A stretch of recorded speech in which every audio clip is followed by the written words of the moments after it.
Welcome back to the channel, everybody. Hope you guys are doing well. Thanks for joining today. We interrupt your regularly scheduled programming for a quick update here on Railroader.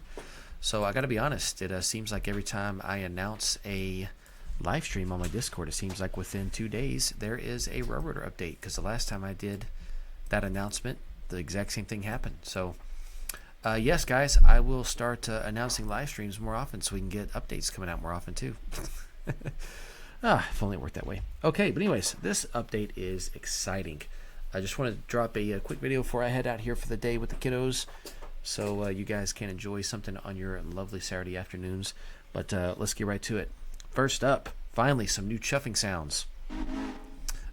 Also, too, you can see a new interface here. Nice. Train brake, independent, everything's labeled now. That's cool. It said that the chuffing changes with the speed and with the reverser setting. Or your cutoff is the official word. Let's check it out.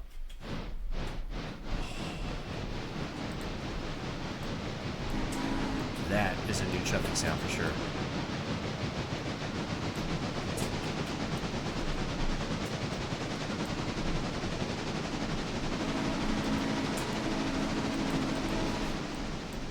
Wow, very cool.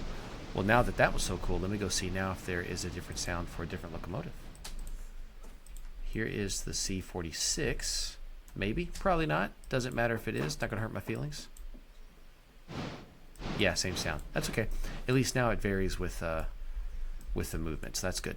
All right. I'm not going to do really any genuine operating today just because I have everything staged for my live stream coming up tomorrow, actually. So if you want to stay tuned for that live stream, that'll be 8 p.m. Central Time tomorrow. But let's get to it. So now we have wear and tear. So if you look at a locomotive and a rail car, I think, yeah, the condition obviously is still there. Here, you know, you can see the miles on the railroad in the last overhaul. It does give you this for any car, but obviously if it's not your car, you're not going to worry about it because you're going to be shipping it off of your railroad. Maybe eventually someday they might offer the opportunity to set contracts to repair cars for other railroads. I know that was a thing that happened and still happens. That might be an opportunity to use your repair facilities to make some money outside of just, you know, expending money. Anyways, so today we have, oops, sorry, there's a supervisor. She's telling me that I'm being too loud. So you got your service miles. They recommend when this reaches 1,000 to consider doing an overhaul. This is for cars and locomotives. So this is a car I own, and sure enough, there it is, service miles. It shows you when you had your last overhaul. Obviously this is never, because I've never done one. And then you don't, if I remember correctly, you don't have to set a destination for overhaul. Of course you can if you do repair. You can of course choose one. Let's see, select repair facility to send this equipment to, and then it repairs it to its original condition. Okay. Oh yeah, so see, there's the overhauls. Yeah, so you can make it where it'll just say overhaul. Does that show now? No, it doesn't, because it doesn't need to be overhauled yet. Anyways, that's something cool. I'll explore more about that later. Awesome. Okay. Let's see. Next up, that's right. The tracks for repair, they consume repair parts. So here over at the repair track, which are all these tracks here, they consume repair parts, and it does stock it for you here. It's 50 tons. It's about 1 boxcar load, and those are brought in via Boxcars. So now you can buy Boxcars. There's 5 of them. So here's your standard USRA steel car. AAR 42-footer. Notice the capacities. I was thinking about doing like a little analysis of which one is the most cost effective. I will tell you, maybe I can give that on the live stream. It won't take long to do, but essentially just take your price without the discount and divide by the capacity. So like this is $20 a ton. This is $20 a ton. That is a little more than $20 a ton. That is more than $20 a ton, and this one is more than $20 a ton. That one actually, of the 3 that are over $20 a ton, that one might be the most cost efficient. But these are equally cost efficient, so it really just comes down to how many tons you want delivered to your repair facility. Let's see how much they hold roughly. That's a quarter, so they hold 200 tons. So to be fair, you know, if I'm going to buy a 40-ton boxcar, or a boxcar with a 40-ton capacity, then I'm going to need 5 carloads. But this one only needs 4. Or sorry, that one needs 4 carloads. This one would be a little less than 4 carloads. That'd be a little less than 4. So, you know, there's that too of how often do you want to deliver cars? But I'm not too picky, so I'll probably, honestly, because I like to have some variants, I'll probably just buy one of each. All right, but yeah, you're not going to need repair parts for a while unless we find out that they get used up really fast. I would imagine something that gets really beat up would probably need a lot of repair parts. That's awesome. So now you can run your own boxcars. Let's see. Equipment must be regularly overhauled. That's good. Let's see. Wear and tear functionality. You can disable that functionality. That's good to know. Rebalance the repair numbers. That's right. Now, shops employ crews. So let's see. Engine service. Yeah, so now it's a crew. If you hire, it's a little more expensive, but that's because it's a crew. I would assume that that's roughly equivalent to probably 2 or 3 people originally. Don't know. We'll have to experiment with that. They didn't say. And that's fine. Let's see. Yeah, so the HUD controls are a little different now. That's cool. Speed, number. There's all your tonnage report. There's still your brake set, or not brake settings, but your status of all the brake lines in the train. This allows you to pull up its info screen on the right. This takes you to it. This pulls up the settings, or simplified control, sorry. And then, of course, you can very quickly set this here. This is great. I love this because this gives me quick access to AI controls. Fantastic stuff right there. If we do AI road, sure enough, yeah, look at that. Very cool. That is awesome. It's kind of a one-stop shop now. Instead of having to do that all here. I am excited to see that. This was fine, but this is so much more efficient. That is fantastic. Awesome. Okay, now the next big thing is about passengers. Let's go to my passenger train. He's over here at Silva. Let's see, do I have any cars that are not at 100%? Maybe one. I don't think so. I don't bang this up too much. No, those are all good. So now your passenger rating is affected by condition. It says that that's affected, I think 10% is the condition of the equipment. So if you look on your passenger rating here, my rating yesterday wasn't very good on the railroad. Here it is. Safety rating was pretty crappy. Put a couple of cars in the dirt. That's on me. Freight performance obviously was just fine. I think there's only one car I didn't spot that I should have. But yeah, so your network service is going to be 30%. Did you actually serve all the stations? And 10% did you have your cars at a proper level of repair? The other part of this is that they said there's a 10-day grace period, sort of.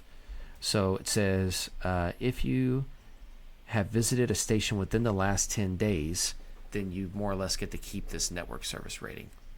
So that's not bad. So technically that means, as an example, as I open up more of the railroad, if I only wanted to run like a every other day local passenger to Alarka, I wouldn't be penalized for that because, one train's going to go this way, the other train's going to go here. They can't go the same way. So that's an option. It's pretty cool. A little less management. I don't know if that's exactly how I'm going to do it because you actually make pretty good money off of passengers. But they did say that in the past the condition affected the fares. Now I think they took that away.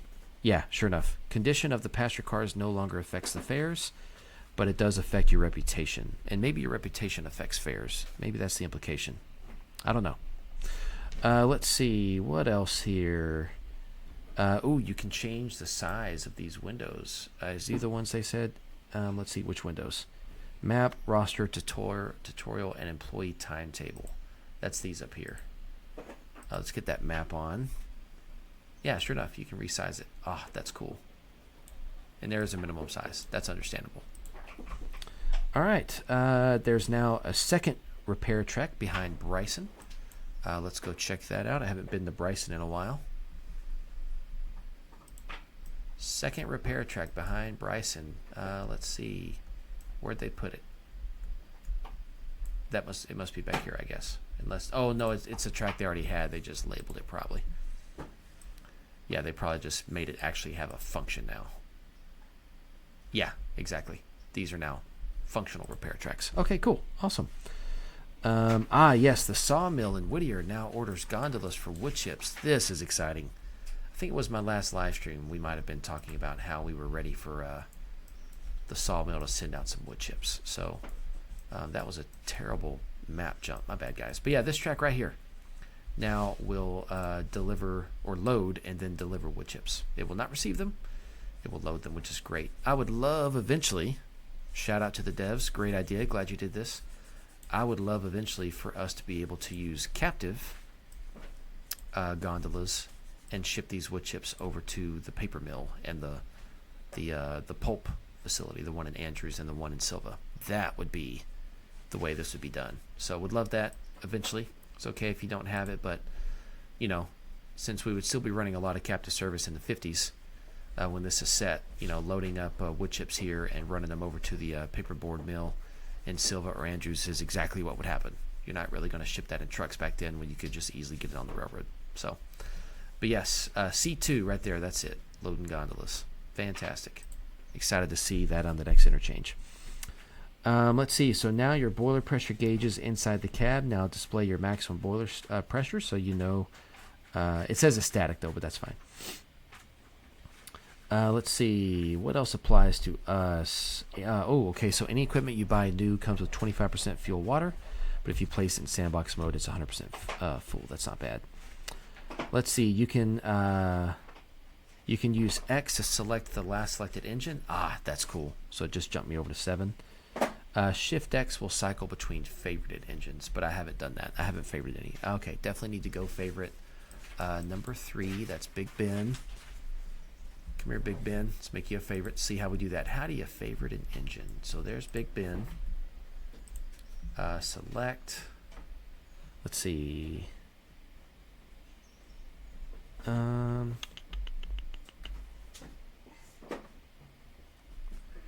Equipment.